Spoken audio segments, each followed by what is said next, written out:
everyone, it's Froggy, and I'm back again with another episode of Nicole. So this episode takes place on December 21st, and this is Kurt's super special, awesome ending. So I'm just going to go ahead and start. I nearly burst through the doors of the class building the moment I'm done with my bio final. I'm free! I'm free! I've officially completed my first college semester ever. I'm so giddy I just want to jump in the air, but there are too many people around to do that. I have to pretend to have at least some shame. None of my tests were even that hard. I'm feeling pretty good about all of this. I can head out for Christmas break without worrying about my dumb grades. But I won't be heading back to California for a few days. For now, I'll just kick back and relax the best I can. Yeah, school's over for now, but I haven't forgotten about that creep who claims to be after me. It's really weird. It's been so long since they last tried to contact me, and I wonder what's up with them. I shouldn't get too comfortable. If they're really the abductor, they might be up to something as I speak. I groan loudly and start walking. Man, I need to chill out. I was just in the middle of saying how I was going to relax, and now I'm thinking about those abductions again. It's only when I see him sitting on the bench that my thoughts drift somewhere else. Kurt slouches back with a water bottle in his hand. Why does he look all sweaty and worn out? Ugh, it better not be what I think it is. I'm really happy to see him right now, honest, but the boy just makes me worry. Kurt! I march over to talk to him. Kurt first smiles when he sees me, but after noticing my tone and demeanor, he immediately groans. What did I do now? You tell me. Why do you look like you've been playing sports? It hasn't been too long since Kurt's gotten the cast removed. The doctor said to take it easy on his ankle for a few weeks, but he's been right back into his usual antics. Kurt lets out an uneasy noise that shows I'm on the right track. I didn't mean to, alright? I was waiting here, hoping to surprise you, but I saw a couple of guys and I knew they were playing ultimate frisbee nearby. It didn't look like you were coming anytime soon, so... I played? I flutter my lips in exasperation and plop myself down next to Kurt. Well, thanks. You're seriously sweet for coming down here. Just remember what the doctor told you. Take it easy. Hey, all I did was throw the thing and jog. Doc did also say to stretch it out every now and then. Kurt grumpily finishes off the rest of his water bottle and crushes it in his hands. Gosh, what a big baby. Fine, you're right. I didn't mean to overreact. Will you forgive me if I kiss you? Those are always the magic words. Kurt turns eagerly toward me and nods. Always. He leans in, pursing his lips, but I purposely avoid them and plant mine on his cheek. When I pull back, he's frowning at me. I didn't say where I'd kiss you. You're such a tease, I swear to God. Yeah, well, you're the one who decided on dating me. Kurt grumbles under his breath and hefts his right leg into my lap. I stare at it anxiously. Rub my ankle for me, babe? He flexes out his foot teasingly, making me sigh. The doctor didn't say I had to do that. I gently push his leg off of me and get to my feet. And even if I wanted to for some weird reason, I have to call my mom first.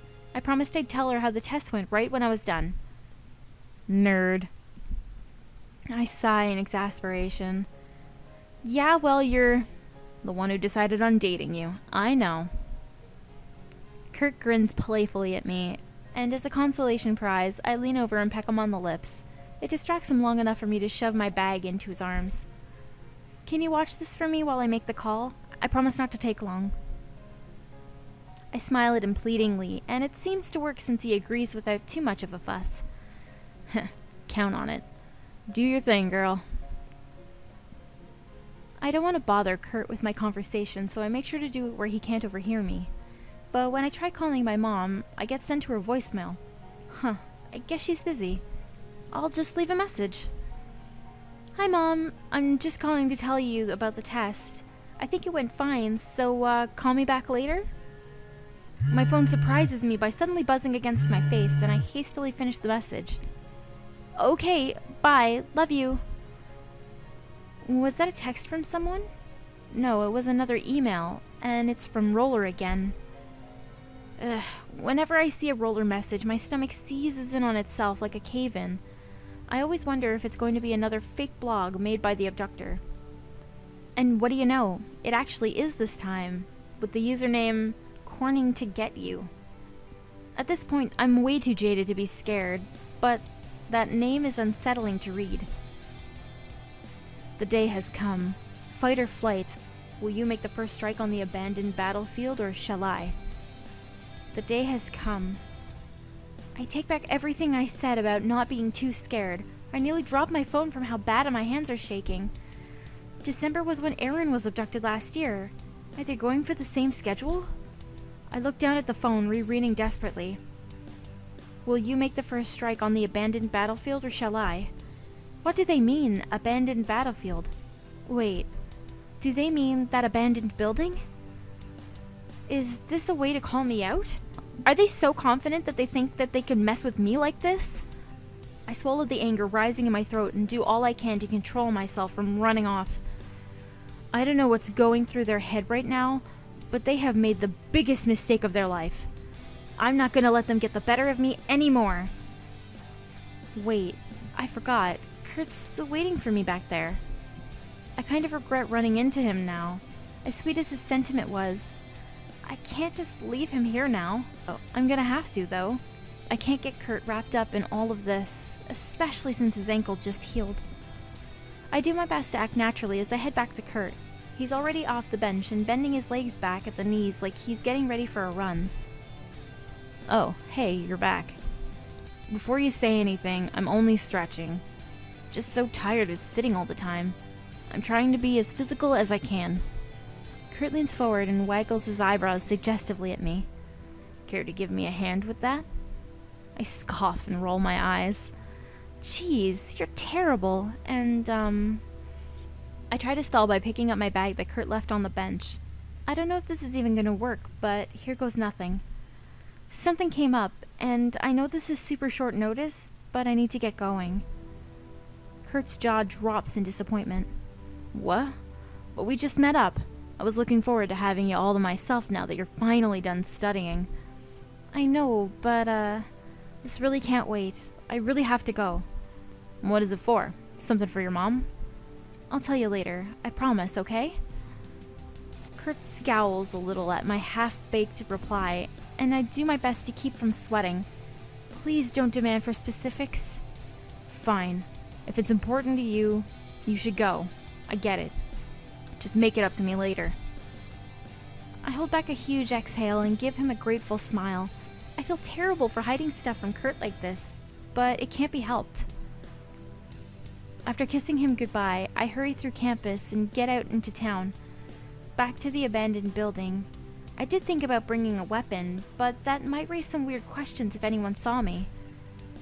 Am I really doing this? For all I know, I'm rushing headfirst towards my own death. But I'm already here, and just think, maybe I can get this guy all on my own. I can't be afraid. I've come this far, and I've figured out so much. Even if I haven't figured out all the pieces just yet, I can't back down. This is what I tell myself as I walk into the abandoned building. It's as quiet as it always is, with no signs of anyone nearby. Even so, I stay on my guard and walk slowly. Anything could pop up when you least expect it. Especially with how dark it is in here. It's still afternoon, but it doesn't look like much light gets in at all. Wait, I can hear something. I turn to look down the nearby hall, and something moves past the corner and into the shadows. I take off as the adrenaline rush comes over me, flooding out the fear that should have taken its place. That had to be the abductor. I can hear the noises more clearly now. It's like footsteps, but of something running. Heh, I bet they don't even realize they're leading me right to them. I keep chase, zipping past corners until I hear something else. They're the screams of a girl. Oh my god, did they manage to abduct someone else instead? I don't waste any time. I race toward the door I can hear the screams from and pull the door wide open. Stop! But there's no one to stop. The room is empty, and hold on. I think I've been here before. Yeah, this is that one room I investigated the last time I came here. Then where is that sound coming from? I check around, and the closer I get to the bed, the louder the screams get. I sweep a hand under the pillows, and out comes a portable MP3 player. Scowling, I press the stop button and shove the player back in frustration. What the heck is this supposed to be? A slam at the door behind me is all I need for an answer. It should have been obvious in retrospect. It's a trap. And I fell for it like a big fat idiot. This can't be happening. I grab the knob and try to turn it, but it sticks in place, no matter how much I pull and twist. Somebody help me! I bang on the door with both fists, rattling the door in its hinge. Get me out of here! Let me out, damn it! It doesn't matter how hard I hit, or if I kick or scream, the door doesn't open. I try and try until my hands sting, but I eventually find my breath giving out. After one final thump of my fist, I slump against the door and slide down to my knees. I should have been more careful. What am I going to do? Tiredly, I drop onto my bottom and lean against the wall next to the door, knees hugged into my chest. I can't do anything. I can't even call for help. There's no signal in here. All I can do is sit on my useless butt. I bow my head between my knees, feeling like I want to die. I don't know what's going to happen now. But there's a noise from the door, I think. No, that was definitely a noise from the door. And I can see the knob shaking from the side. The abductor's trying to get in here. It has to be. I leap to my feet. This is my chance. If I don't get them now, I press myself flat against the wall just as the door slowly swings open, creaking on its rusty hinges. All I have to do is take him by surprise. As I leap onto the shoulders of the abductor, I shout loudly, trying to catch them off guard. They try shaking me off like a bucking bronco, but I keep my arms latched tightly around their neck. Uncle! Uncle! Hey, I know that voice, and realize my face is pressed into a head of messy blonde hair. Oh my gosh, Kurt? I jump off him and Kurt gasps for some air. I didn't realize I'd been choking him so hard. Yeah, it's me. Man, go easy on a guy, will ya? Sorry, I just thought... I stopped myself before I finished that and steered the topic into something more pressing. What are you doing out here? As relieved as I am to see Kurt, he doesn't look so relieved to have found me. He actually looks more annoyed than anything. Shouldn't I be asking you that? I thought something was up from how you were acting at school, so I went and followed after you. When I noticed you weren't coming out of this place, I came in to try and find you. Then, out of nowhere, I hear a whole bunch of noise, and that's what led me to this room. That was probably me. Oh man, so all that door rattling did work. But wait, it dawns on me. Hold on, I can't believe you were following me. Can you blame me for being curious? I tried to find out, but you weren't talking. This was the only way. And I still have no idea what's happening right now. So you need to start talking, and you need to start talking now. Kurt, please. It's a little complicated. Defiantly, Kurt crosses his arms. He tilts his head back huffily as he looks down at me. Try me. Kurt, you have to listen. No, you have to listen, Nicole. I'm asking you to tell me what's going on. Please. Kurt's voice grows unbearably loud, and his arms are crossed off his chest, gesturing wildly. I think I understand why he's so worked up. It's because he knows something's wrong. Besides, now that it's reached this point, is there really any point in hiding it any longer? I start with a heavy breath. Remember how I was looking into those disappearances earlier in the semester? It might be because I was scared I was going to be the next one abducted. It's a long story, but one day I started getting these weird messages on my blog. They told me I was going to be the next girl taken, and that I should watch myself and stuff like that.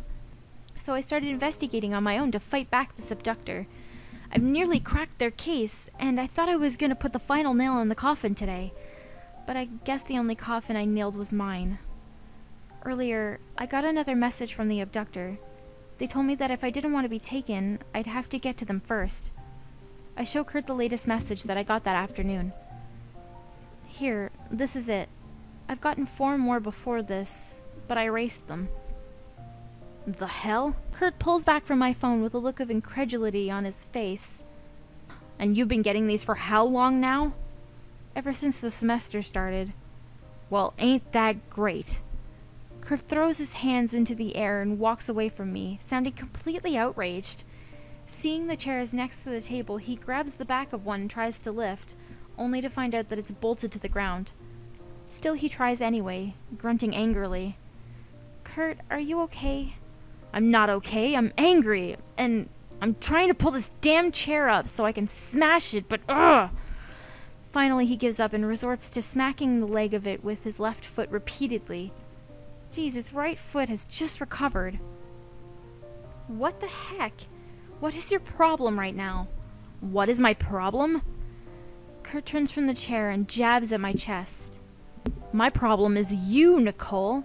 You're telling me that you've been balls deep in this abduction stuff for the longest time and you never told me? Is that why you were asking about Aaron that one time? Because of this? I hesitantly nod, too scared to lie. I knew it. God damn, I knew it. I should have called you out from that very moment. Okay, look, I know I didn't tell you, but it was only because... Because what? Because you didn't want me involved? Do you think I'm that stupid that I can't help you? What? No, I never thought that. Well, you sure do a hell of a great job of making me feel that way. Kurt rubs his temples with both hands as he lets out a tired sigh. I don't think you understand what you do, Nicole. You always do this. You keep everything to yourself. And then when I ask what you're thinking or what's up, you don't answer me. How do you think that makes me feel? It's almost like you can't trust me with anything because you don't think I'd get it. I know you're way smarter than me, but geez, cut me some slack. I'm not stupid. I can tell if you're upset, or if you're having a crappy day, or if you just want to talk. And I'm trying to say that you can talk to me about those things. I'm here for you, so start treating me like it. You don't have to do everything on your own like this. I know that, all right? I sputter out the words immediately, completely thrown back by what Kurt's saying. You're right. All of it. You're right. I haven't told you anything, and I didn't mean to make you feel like you're a big idiot. I just didn't want to put you in danger. I thought I could do this all on my own. I sigh and hold back the building pressure behind my eyes. I don't want Kurt to see me weeping. But I can't, and I'm sorry. I'm really sorry, Kurt. I was just really scared, and I wasn't sure what to do. So don't hate me or think that I don't trust you, because that's not true. I fall into Kurt, spur of the moment, and rest my hands on top of his chest. My fingers grab at the material of his shirt as if trying to tell him not to leave. Kurt looks down at me reluctantly at first, but after a hefty sigh, I feel his hands wrap around me and squeeze me affectionately. I know you don't hate me. Man, I'd probably be the one out of luck if you did. Kurt reaches down to tip my chin up, and he stares right down into my eyes. He's back to smirking as he usually does, and the sight makes my body go warm from head to toe. Just remember, I'm the one who's supposed to make all the stupid, reckless decisions, not you. Count on me more next time. Jeez. I laugh at his stupid joke, unable to help myself. He's always like this, even in the worst moments. I will. I promise. Awesome. Now come on. Let's hoof it. Kurt smacks my butt, then grabs one of my hands to pull me out of the room, giving me no time to protest. We've got to get out of here. I need to find whoever's been doing this to you and kick his ass. What? No, Kurt. We need to call the police. That's what I should have done a long time ago, really. Aw, come on. You wouldn't get it. Kurt looks over his shoulder and stares determinedly at me. Anyone who messes with you, messes with me. It's a matter of a guy's pride to protect his girl at all costs. And I'm not letting some jerk think he can threaten you without a Marjorie whopping waiting for him. This is so like Kurt. He can be so cocky and aggressive that it makes me want to scream. But I can tell his heart's in the right place. And call me a sucker, but it's a little sweet that he's going this far to defend my honor. Fine, you can kick his ass.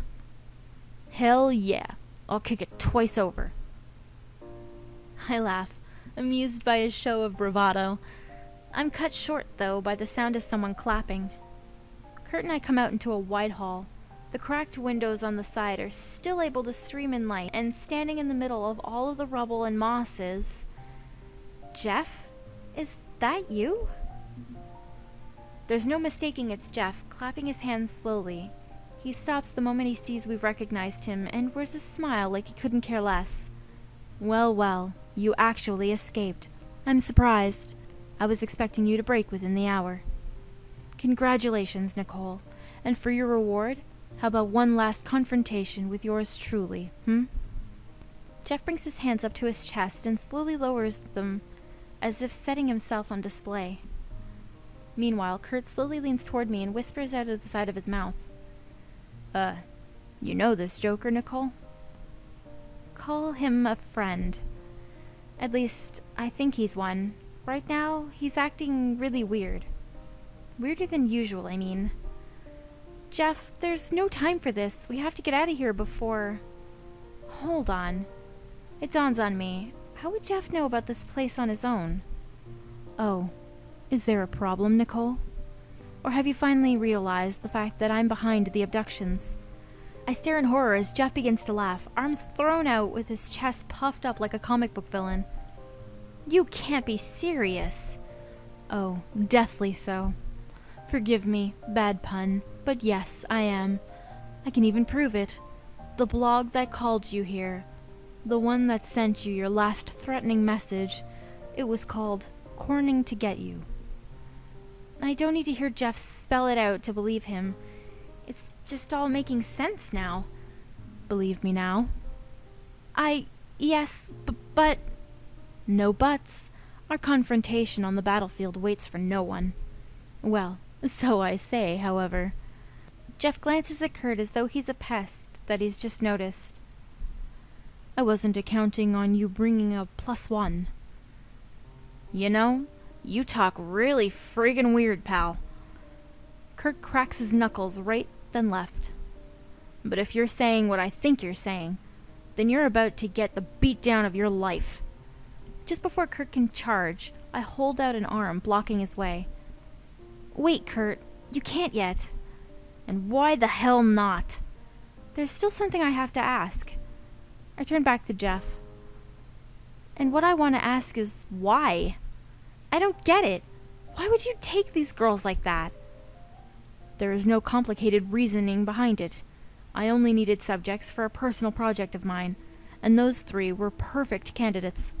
Annoyingly resilient, yet completely unmissable. The ideal specimen to place in isolation. Like hell it does. That one chick, Erin What's-Her-Face, they searched for her 3 days straight until they finally found her. What does that tell you about her? What that tells me is that human obligation is much stronger than human motive.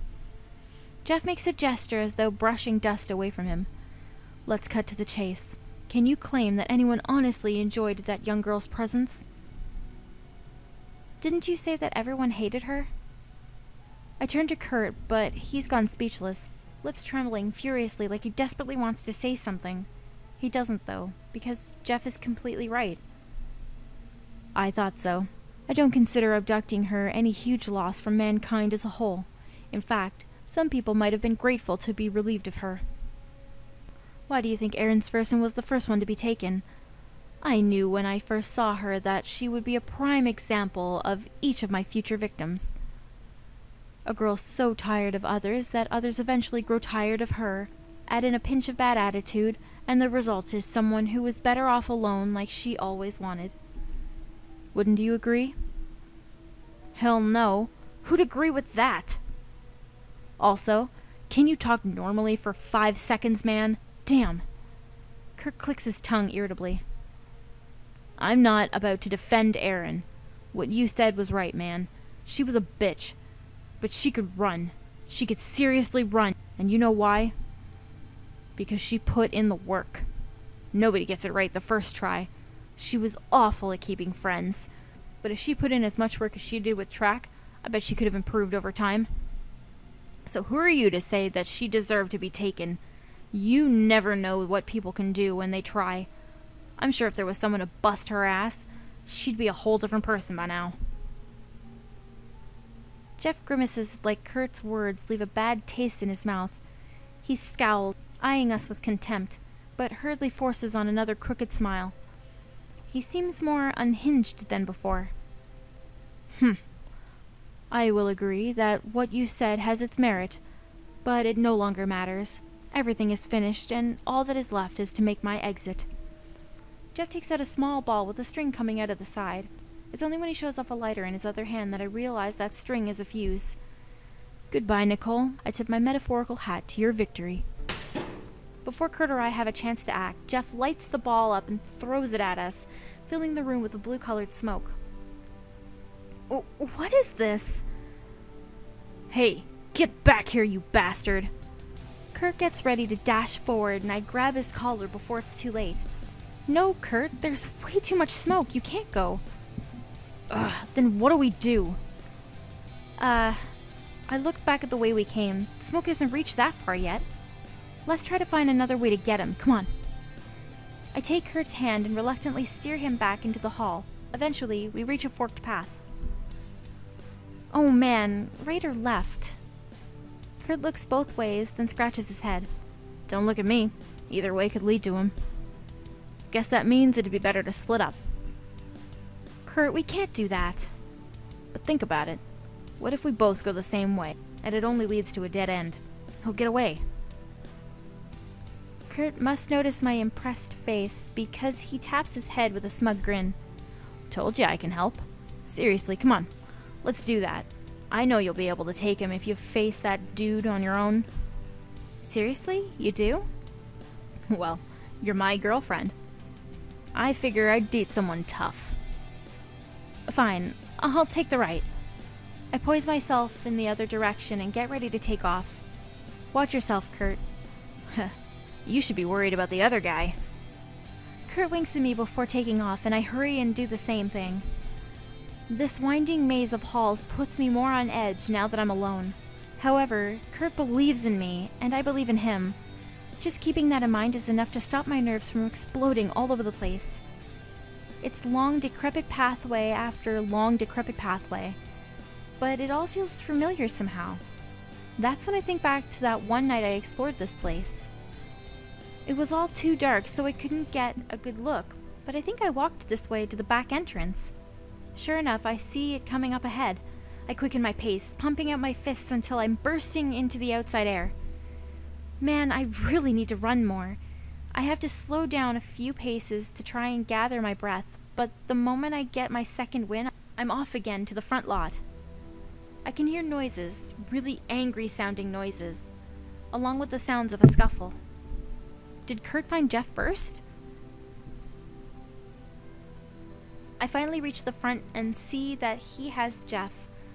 Jeff's already been scuffed up in a few places, and Kurt has the collar of his shirt clenched in his fist like he's about ready to steal his lunch money. And this is what you get for threatening Nicole.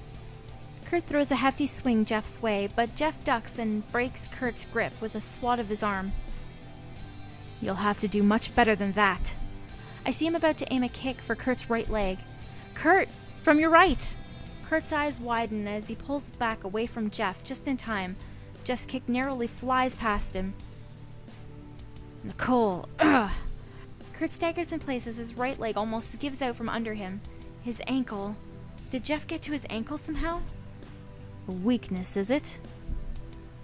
From that moment on, Jeff keeps aiming hits for Kurt's right side, forcing Kurt to either block or stagger back awkwardly to try and avoid it. I can't just stand here and watch this. Kurt's gonna be a goner if this keeps up. He can barely stand as it is. However, the moment he sees me move, Kurt yells, "Don't you dare!" I stop in place, shocked by his words. Kurt grunts as he blocks a horizontal kick aimed for his side. I got this. I'm not gonna let you get hurt while I'm still standing. Jeff sniggers and hops from one foot to the other before throwing another punch. Bravado will get you nowhere. But before his punch connects, Kurt throws out his hand and literally catches Jeff's attack in his palm. Their arms shake as they struggle against each other, and Jeff goes wide-eyed as he realizes Kurt's grip is way too strong for him to break out of. I guess you don't know me, but if you did... Kurt rears back his other arm and lets it go, popping Jeff right in the jaw. You'd know Marjorie always does what he says. Jeff goes flying back and hits the ground hard. He skids for a moment before coming to a stop, body trembling for a few seconds before finally going still. Once I see the fight's over for good, I hurry to Kurt's side. He doesn't look like he's been hurt that bad, but I'm worried more about his ankle than anything. Kurt! Kurt lowers himself onto the ground and stretches his leg out in front of him. He looks up at me and beams tiredly. You see what I did there? I drop to my haunches right next to him. You did a great job, Kurt, but your ankle... it's nothing. He winces a little as he rotates it in place for me. At least he can still move it. See? Not as bad as when I hurt it in the game. I should be fine. Chill. How am I supposed to chill after watching you fight like that?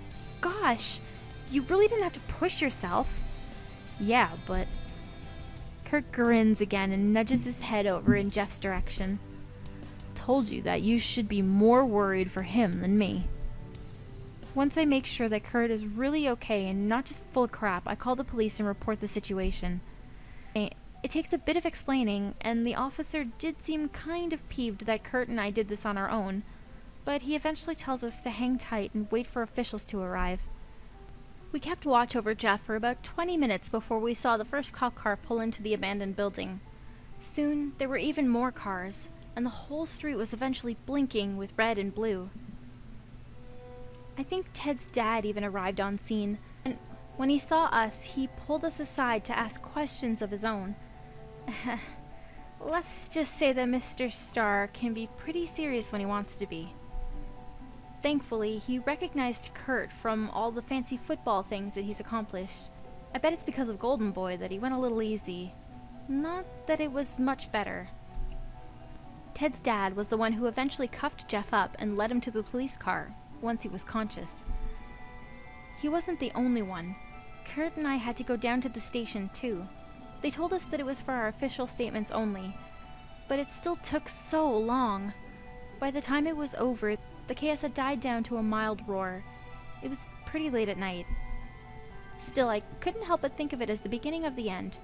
We caught Jeff. We actually solved the multiple disappearance mystery. Those were the words I drifted off to when I finally got the chance to sleep. A few days have passed since the incident with Jeff. Life goes on for the most part, but after everything has happened, I feel almost surreal to be so at ease like this. Nicole? Hey, you there? There's suddenly a huge hand waving in my face, and I blink a few times as it brings me back to reality. Sorry, I was just caught up in thinking. Kurt lets out a heavy sigh. Is it about what I think it's about? Probably, yeah. We won already. What's there to think about? It's a bad habit. I was on a non-stop think mode back when I was investigating everything. Well, then a little mindless cleaning will be good for you. Kurt looks at me knowingly, then returns to packing away his trophies and medals into the box at his feet. You know, when I agreed to help you clean up your room, I wasn't expecting to be moving everything out too. Like, you're only going to be gone for a few weeks here. I figured it was time for a fresh start. Gonna be a whole new year, new major. I didn't want all the football stuff to be cluttering up the place. And I feel a little bad that it's basically all my stuff that Darren has to put up with. You're so lucky he's your roommate. Anyone else would have called you out on your crap by now. Sheesh. You make me sound like I'm the worst roommate ever. Well, judging from what Darren tells me... He tells you stuff? I giggle as I drop to my knees to check under Kurt's bed. Only kidding. I peek under the bed frame to see if there's anything underneath there that's worth packing away, and ooh, what's this I see? Looks like a bundle of paper was kicked under here. Man, I thought I found a dirty magazine or something. I strain myself a little to gather them up, but I eventually pull them out from under the bed These are RE contests. I rifled through them, glancing at Kurt's scores. He really improved throughout the semester. I didn't think that you were the type to keep your tests, Kurt. Kurt looks at me, puzzled. Whoa, hey. Once he sees what I'm holding, he marches over to try and rip them out of my hands. Don't look at those. There's nothing to be embarrassed about. They're really good scores. I managed to get the last test packet out of the bunch, and my jaw drops. This is our final exam, and Kurt got a perfect score on it. I look at him amazed. What? Bashfully, Kurt tilts his head. That's what I was hoping you wouldn't see. And why? I'd be showing this off to everyone. This is really great, Kurt. I knew you could pull off something like this. Yeah, I'm not saying it's bad. It's just like, I don't know. I thought if you saw I could do well on stuff, then you wouldn't think of studying with me ever. That's pretty stupid. No, not at all. I'm actually a little happy to hear he was worried about something that small. It just shows that you like spending time with me, and what girl doesn't like hearing that? You are the one I owe it all to. There's no telling how well I would have done in the class if I didn't have you here to help me. I'm glad I asked you to tutor me. Same here, Kurt. Though now that I think about it, the first time we ever met was... Drop it, or I swear I'll hit you. Gosh, I never want to remember that day ever again. That was just completely embarrassing on so many levels. Naturally, that means Kurt's going to bring it up all the time. Fine. Tell me what you scored on the final then. Don't you have more stuff to pack? I stay quiet, not about to give in. Suspiciously, Kurt leans toward me. You scored lower than me, didn't you? Well, of course. You got a perfect score. I got an 89 on it. Oh. Well, that's pretty good. His tone is infuriatingly smug, and I do my best to ignore him until I hear him start whispering. Psst. Not an A, though. Oh my god, I hate you. I throw his test booklet at his face, but he swats it out of my hand and goes for my wrists before I have a chance to grab another. He pins me down, trying to keep me from wiggling. Let me go, so I can beat you up. I think I have a better idea than that. Before I can protest, Kurt dips down and captures my lips with his own. I resist at first, too angry to enjoy how nice it is. But his technique eventually wins me over. I can't lie, Kurt is a really good kisser. Part of me knows it's probably because he's been with so many girls, but I try not to think too hard about that. His lips are soft, but he kisses me with enough force that it's like I can gauge his feelings just from that. However, I feel him slip his tongue into my mouth, and while I really like it, really like it, Kurt, I break off for a gasp of air and try to get his attention. Kurt, he cuts me off by planting his lips on mine again, and I'm almost about to give in until he starts trailing kisses down my lips to my neck. Okay, that is really delicious, but looking around I can see an alarm clock on his bedside table. I grab it and knock it into Kurt's back as he continues to get hot and heavy. Ow! You're such a horn dog. I take advantage of Kurt's distraction to roll us over so I'm on top of him. We still have stuff to pack, you know? You're being naughty. Are you going to punish me? Kurt frowns at me, but I feel his hands appreciatively work their way up and down my legs. I should just be leaving. I have stuff of my own to get ready too. I lean over and kiss him before he has a chance to think I'm legit mad. But I like being with you more. Now get up. We have to finish this. I hop off Kurt onto my feet, and Kurt sits up with a loud, laborious groan. Have I ever told you that you're a real tease? I can only laugh and offer a playful wink. It comes with the package. And that's the end of Kurt's route. So I hope you guys enjoyed it, and if you want to see more episodes, just click the I at the top and don't forget to subscribe.